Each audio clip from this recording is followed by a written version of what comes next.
오늘은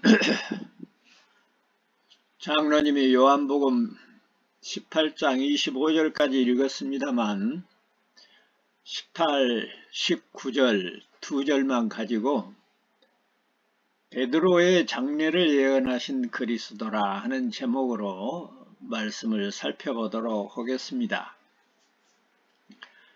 요한복음 21장 1절부터 지금까지의 이야기들을 우리가 정리해 보면 예수 그리스도께서 부활하신 후에 디베랴 바다에서 고기를 잡는 제자들에게 나타나셨지요. 그리고 밤새도록 물고기를 한 마리도 잡지 못하고 지쳐있는 제자들에게 그물을 배 오른쪽에 던져라 라고 말씀을 하셨습니다. 유일하신 하나님은 영원한 생명을 공급하는 분이며 예배를 받으실 분은 오직 유일하신 하나님뿐이라는 그런 뜻을 가진 153마리의 물고기를 잡게 하심으로 예수 그리스도 우리 하나님만이 생사하복의 주장자요 만복의 근원이심을 계시했었습니다. 그리고 해변에서 생선과 떡을 떼면서 사랑을 나누는 해변의 잔치를 하면서 베드로에게 주님의 사랑은 자기 백성을 구원하는 것이며 그래서 예수를 그리스도로 전하는 복음사역이 예수님을 사랑하는 방법이며 사람으로서는 할 수 없는 하나님의 그 사랑을 예수께서 제자들의 눈높이로 내려와 친구처럼 함께 하심으로 자기 백성을 구원하는 일에 함께 하자고 약속을 하시면서 네가 나를 사랑하느냐 그렇게 묻고 그러면 내 양을 먹이고 돌보라고 말씀을 하셨습니다.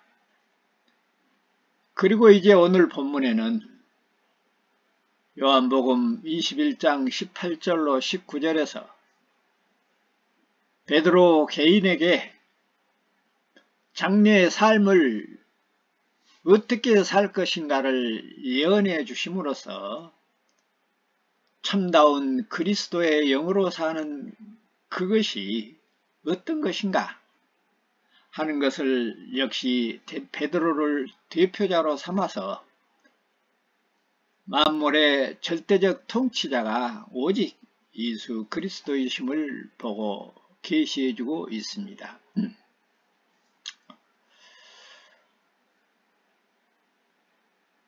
그러면 우선 18절과 19절의 그 헬라어 원문을 직역하도록 하겠습니다.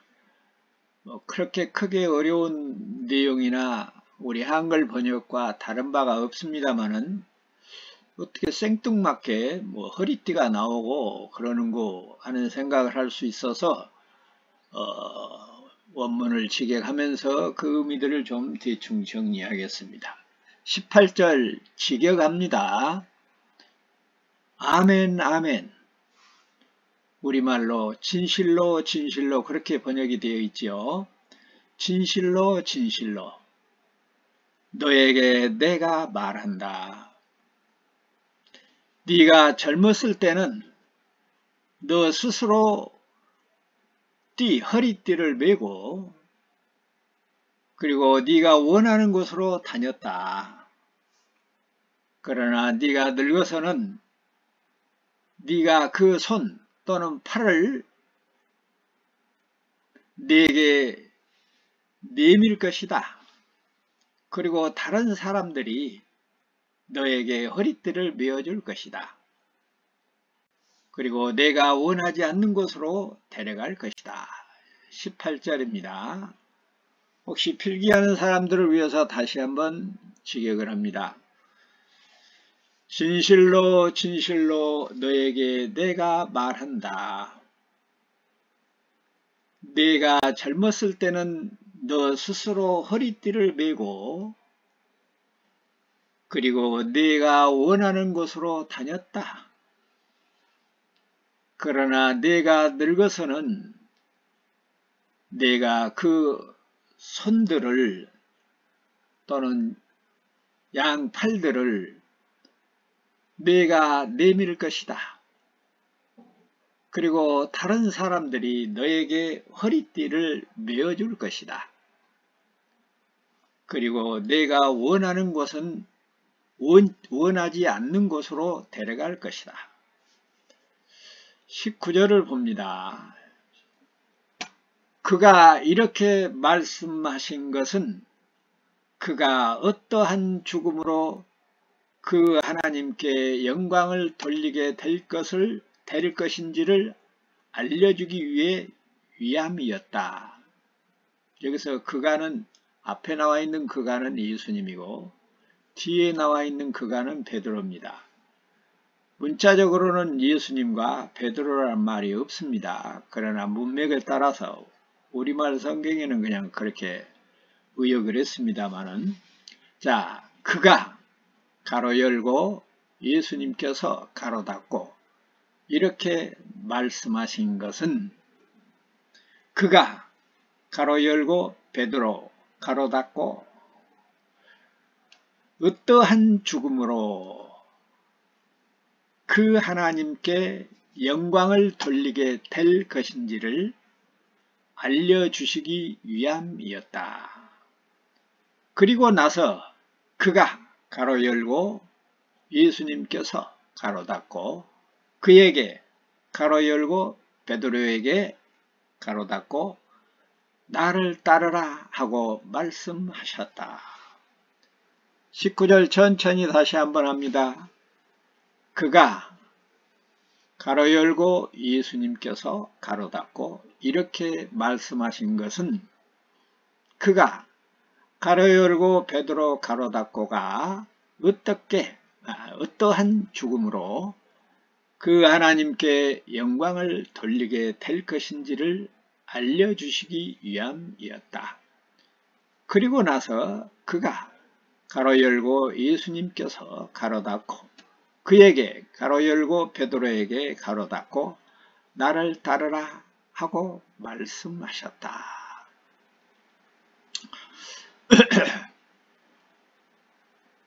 예수님께서 베드로에게 내 양을 먹이고 돌보라고 말씀하신 후에 그 일은 결코 쉬운 일이 아님을 암시하고 있습니다. 죄로 말미암아 죽어가는 생명을 구원하기 위하여 복음을 전파하는 일은 예수 그리스도께서 지셨던 십자가를 지는 일이기도 하였습니다. 참으로 주님이 하시지 않으면 아무나 할 수 없는 일이 예수를 그리스도로 증거하는 일입니다. 그런데 오늘날 나와 여러분이 베드로의 뒤를 이어 그 일을 지금 하고 있습니다. 그 일을 지금 나와 여러분이 하고 있어요. 그러므로 오늘 본문에서 베드로에게 하신 말씀은 베드로에게만 하는 말씀이거나 특정한 사명을 받는 목사나 선교사에게만 하는 것이 아니라 예수 그리스도의 영, 성령을 모시고 사는 그리스도의 증인들, 즉 모든 신도들에게 하신 말씀이라고 하는 사실을 명심해야 할 것입니다. 양을 먹이고 돌보는 목자는 양들하고만 사는 것이 아닙니다. 어떤 때는 양들을 잡아먹으려고 하는 일이나 늑대를 상대해야 할 경우도 있습니다. 그처럼 우리가 복음을 위해 수고할 때에 항상 순한 양과 같은 하나님의 백성들만 상대하는 것이 아닙니다. 이리와 늑대 같은 거짓 선지자나 양의 가죽을 둘러쓴 이리와 같은 가짜 신자들도 상대하게 됩니다. 겉모양은 신령한 천사처럼 그런 목사 같으나 싹군 같은 목사들이 많고, 틈만 있으면 우리를 넘어뜨리려고 하는 사탄의 종들도 많습니다. 그래서 예수님은 베드로에게, 베드로 안에 있는 우리에게 주님의 사랑을 시행하는 복음 전파는 어쩌면 죽음을 각오해야 한다는 사실을 알려주므로 그 각오와 열정을 불러일으키기 위하여 진실로 진실로 내가 너에게 말한다.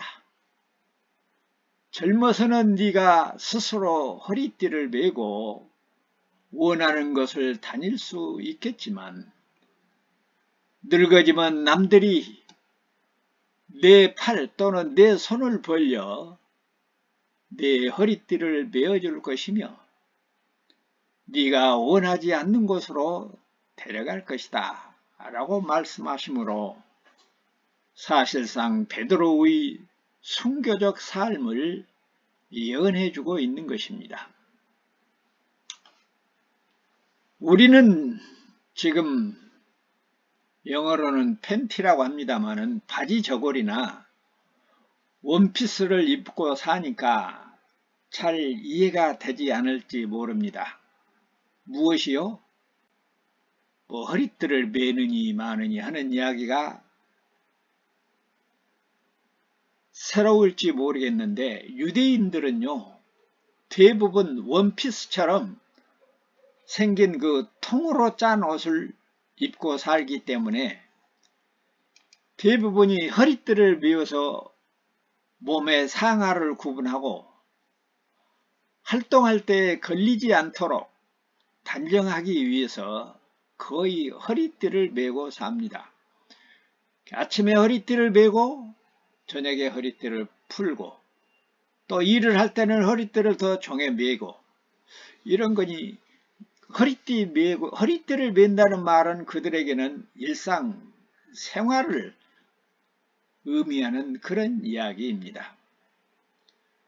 그러니 허리띠를 매는 일은 모든 일상생활을 나타낼 때에 오늘 본문처럼 사용합니다. 그러니까 허리띠를 맨다는 것은 모든 일상생활을 나타내기 때문에 그리스도의 증인으로 사는 성도들에게 나타나는, 즉 복음 전파의 사명에 나타나는 모든 일을 포함해서 상징적으로 허리띠를 매는 일처럼 그렇게 표현하고 있다는 것을 염두에 두면 그렇게 어려운 내용은 아닐 것입니다. 그리고 여기 우리말로 번역된 진실로라는 말은 우리가 자주 사용하고 잘 알고 있는 말이죠. 헬라어 원문으로는 아멘이라고 합니다. 근데 이 말을 본래 단단하다 그런 뜻이 있어요. 또 굳건하다 그런 뜻이 있어요. 상징적으로는 무엇을 믿을 수 있을 때, 믿을만 할 때, 또 부사로는 확실하게 그런 뜻을 가진 말이고, 또 가끔 감탄사로 사용할 때가 있어요. 아멘이라는 말이, 아멘 아멘 하는 말은 그렇게 되게 해 주십시오 라고 소원을 할 때도 이렇게 아멘이라는 말을 사용을 합니다. 그래서 이 말을 이야기할 때의 첫 번째, 오늘 본문처럼 첫 번째 서두에 사용할 때는 정말로 진실로라는 말로 그런 의미로 사용을 하지만, 말을 다 하고 나서 끝에다가 우리 주기도문하고 끝날 때 아멘 한 것처럼 그 끝에 사용할 때는 그렇게 되기를 바란다 그런 뜻으로 사용해요. 그런 신뢰를 성경에서 찾아보면 서두에 나오는 경우에는 오늘 우리의 본문이 표본이 되겠죠. 진실로 진실로 변함없이 틀림없이 그런 뜻이지요. 정확하게. 그런데 문장의 말미에 문장 끝허리에 아멘으로 사용하는 것이 우리 성경 제일 마지막 부분 요한계시록 21장 21절에 보면 이런 말이 나와요. 주 예수 은혜가 모든 자들에게 있을지어다. 그리고 아멘이라고 끝납니다. 성경이 아멘으로 끝나요. 성경이 아멘으로 끝난다는 말은 성경에 있는 내용은 어쩐다는 말이요? 진실하다는 말이고 분명히 그렇게 확실하게 이루어진다는 이야기입니다.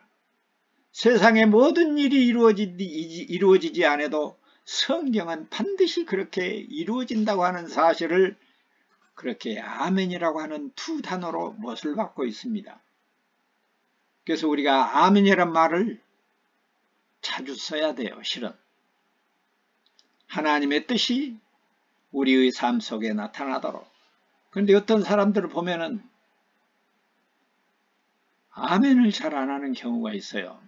그렇다고 해서 뭐 말끝마다 아멘 아멘 할 필요는 없지만은 또 그래서 어떤 목사님들이 아멘을 강조하는 이유가 거기에 있기도 해요. 자, 어떻든 이 말을 하나님이 사용할 때는 천지가 개벽돼도 반드시 그 일은 이루어진다. 틀림없이 이루어진다는 뜻으로 아멘이란 말을 사용하고 있어서 오늘 본문 서두에서 두 번씩이나 한 번도 아니고 반복해서 아멘 아멘 하고 있는 것은 분명하게 그렇게 이루어진다고 하는 뜻을 가지고 있습니다. 사실상 어떤 경우에도 예외 없이 반드시 그렇게 이루어진다고 하는 사실을 강조하기 위해서 두 번씩이나 아멘 아멘 하고 있다. 그래서 사실상 베드로는 이 예언대로 순교를 당하고 그 후로도 베드로 안에 있었던 모든 순교자들은 박해 시대의 순교의 역사를 이루어냈던 것입니다. 그런데 혹시 왜 우리는 순교를 당하지 않고 이렇게 잘 살고 있는가 하는 그런 의문을 가질 수 있는 사람이 있을지 모르겠습니다만은 지금은 은혜의 시대여서 박해가 심하지 않은 때지요. 그렇기도 하지만 우리가 막상 세상을 살면서 예 아니오를 분명히 말하고 옳고 그름을 따라 살 때 사람들에게 핀잔을 받을 수 있고 눈치를 당하는 것도 이 시대의 순교일 것입니다. 이런 이 시대적인 순교를 당하지 않고 산다면 우리가 우리 자신을 다시 한번 성찰을 해야 됩니다.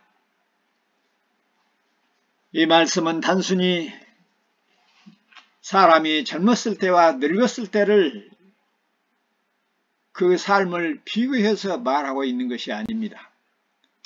베드로가 젊었을 때, 베드로가 늙었을 때를 말하는 것이 아니라 상당히 시대적 상황을 보면 이 사탄이 극도로 극악하게 활동했던 시대라 예수님과 그 제자들을 호심탐탐 나르고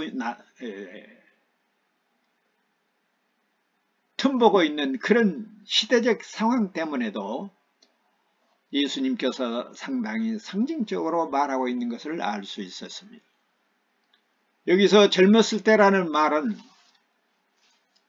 복음을 전파하기 시작할 때를 그렇게 상징적으로 말하고 있고 늙었을 때라는 말은 복음이 왕성했을 때를 사실상 말하고 있습니다. 그래서 베드로가 처음부터 고난을 당한 것이 아니었어요. 처음에는 자기 스스로 허리띠를 매는 것처럼 그렇게 복음을 전하기 시작했지만은 언제부터 고난이 시작돼요? 사람들이 뒤를 따르고 한번 설교할 때 3,000명씩 늘어나니까 사탄이 역사하여 로마로 하여금 이거 통치하는데 걸림돌이 되지 않겠느냐 하는 그런 의구심을 갖게 해서 결국은 베드로도 바울처럼 그렇게 순교를 당하는, 다른 사람은 좋은 순교를 당했는데 베드로는 거꾸로 매달렸다고, 거꾸로 십자가에 매달렸다고 그렇게 전해지고 있는데 거기까지 우리는 짐작할 수 있습니다. 여기서 우리가 생각할 점은 복음을 전하는 일만 힘들고 어려운 일이 아니죠. 예수를 믿고 그리스도인으로 사는 것 자체가 얼마나 어렵습니까?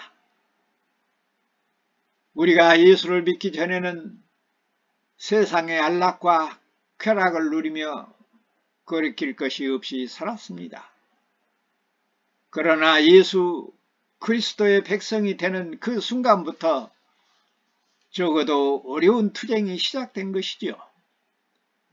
죄의 투쟁이지요.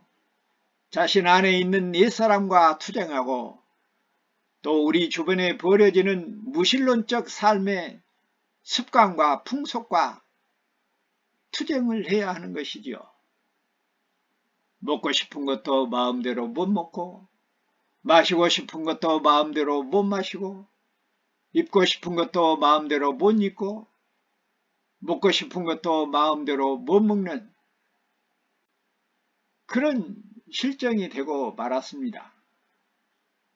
먹고 싶은 것도 마음대로 못 먹는다고 하니까 구약시대처럼 되새김질하지 않는 짐승 또는 고기는, 그리고 굽이 갈라진 짐승이나 고기는 또 비늘이 없는 낙지나 문어 같은 것을 먹지 못한다 그런 말이 아니고,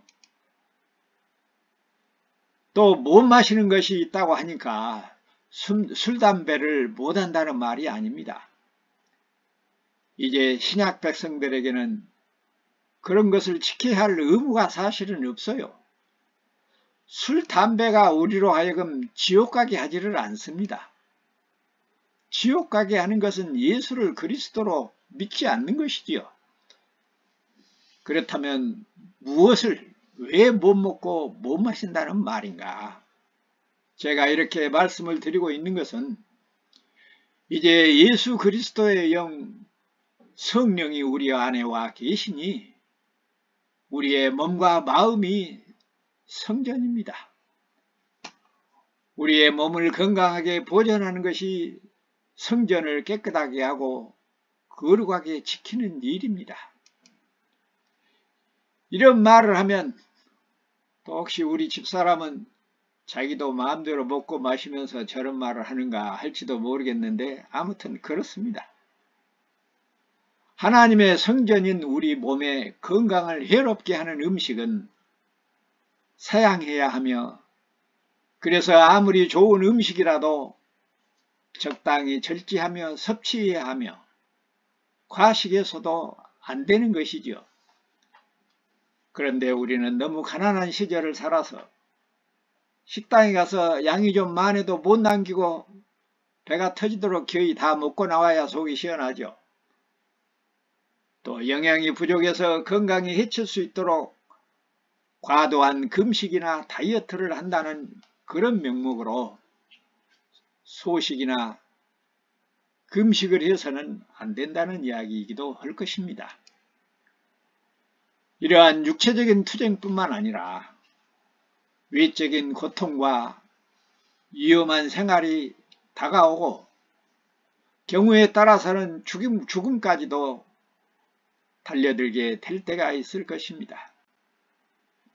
그러니까 우리가 가만히 생각해 보면 물 한 잔 먹고 마시는 일도 성령의 간섭이 없으면 통제가 불가능하다는 것을 깨닫게 됩니다. 왜냐하면 술, 담배는 고사하고 몸에 해롭다고 하는 커피나 인스턴트 식품은 왜 그렇게 맛있는지 모르겠어요.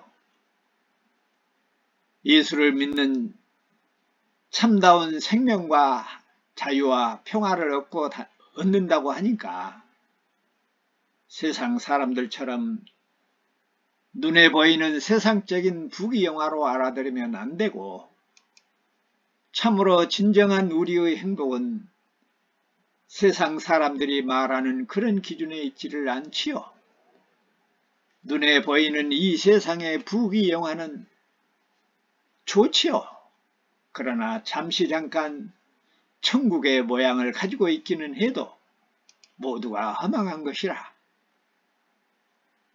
이 세상을 떠나면서 티끌 하나라도 가지고 간 사람이 누가 있습니까? 우리의 행복과 소망은 세상이 알지 못하는 하나님께 있으며 하나님과 더불어 사는 삶 속에 있습니다. 비록 우리가 저녁 먹을 것이 없고 철따라 갈아입을 옷이 없다 할지라도 거짓을 멀리하고 불의한 유혹에 넘어가지 않고 참아내는 그런 소박한 그런 우리의 삶 속에 나와 여러분의 자유와 행복과 생명이 있고, 바로 그런 것이 이 시대를 살고 있는 나와 여러분의 순교적 삶이 아니겠는가 생각해 봅니다. 그런데도 그렇게 하찮은 일들이 왜 그렇게 우리 힘으로 이루어내기가 어려운지 알 수 없는 일입니다. 우리로 하여금 무릎을 꿇지 않고는 우리 안에 참 생명과 참 순교적 삶이 이루어질 수 없다고 하는 사실을 그런 하찮은 일에서도 보여주고 있는 것 같습니다. 그러므로 우리의 기쁨과 자유와 행복이 저 천국에 가야만 얻을 수 있는 것이 아니라 지금 이곳에 예수 그리스도께서 함께 하시는 그 임마누엘 하심으로 이루어질 수 있는 가능한 일이라는 것입니다. 복음을 전하는 기쁨, 사탄 마귀의 유혹으로 거짓에 빠지지 않는 기쁨, 머리 끝까지 끌어올라오는 분노를 내 안에서 간섭하는 성령의 역사로 참아내는 기쁨, 고통과 슬픔과 괴로운 일이 닥쳤을 때에 그래도 낙심하지 않고 주 예수 그리스도께서 주셨던 은혜를 회상하면서 이 고통도 또한 지나가리라, 또 지나가게 할 것이라고 하는 그런 소망으로 감사하고 찬송하며 인내하는 그 기쁨, 이런 것들이 지금 우리가 누리는 자유요 생명이요 기쁨이요 행복이며 순교적 삶이라는 것입니다.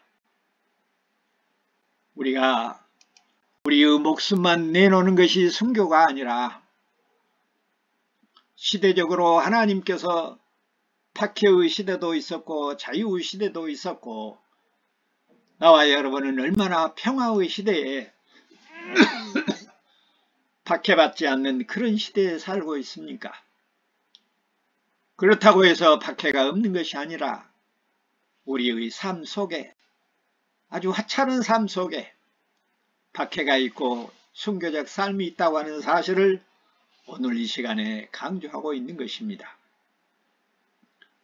이 땅에서 이러한 기쁨이 없고는, 이 땅에서 이러한 감사가 없고는, 이 땅에서 이러한 순교가 없고는 죽어서도 어떠한 기쁨을 누리지 못할 것입니다. 우리의 소망은 그런 것이에요. 그러면 어떻게 우리가 이 땅에서 그런저런 기쁨을 누릴 수 있겠는가? 그것은 사망 권세를 이기신 예수 그리스도의 영, 성령을 우리 안에 모시고 사는 그리고 우리의 삶을 살아주시는 그것 때문에 가능하다는 일입니다. 뿐만 아니라 우리의 연약함을 아시는 예수 그리스도, 우리 하나님께서는 우리가 감당할 수 없는 어려움을 자기 백성에게 부과하지 않는다는 위로가 우리에게는 있습니다.